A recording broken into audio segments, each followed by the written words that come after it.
সেনাবাহিনী, পুলিশ বাহিনী, RAB, BGB তাদের সন্তানরা তো বাংলাদেশে রয়েছেন। তাদের সন্তানরা কি এই যে হুমকি প্রত্যেক নাগরিকের বিরুদ্ধে, যে বাসায়ও নিরাপদ নয়, তাদের ক্ষেত্রে কি এই হুমকিটা কার্যকর নয়? তাদের বিবেকেও কি আসলে এই প্রশ্নটা পৌঁছেনি যে পরের বুলেট কি আপনার সন্তানের দিকে যাবে না? একটা খুব চমৎকার ছবি দেখছিলাম, সেখানে এক শিশুকে গুলি করছেন একজন পুলিশ এবং সেই শিশুটি জিজ্ঞেস করছে, বাবা ওটা কি তুমি? সে প্রশ্ন তো আমাদের সবাইকে করতে হবে।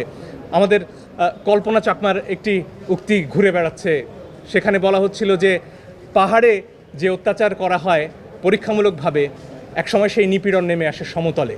আমরা আর কতদিন অপেক্ষা করব যে আমার ঘরে গুলি আসা পর্যন্ত আমি চুপ থাকব? কারণ গুলি তো আমার পাশের বাড়িতে লেগেছে, আমার বাড়িতে লাগেনি। বোধহয় প্রশ্নটা সেখানে।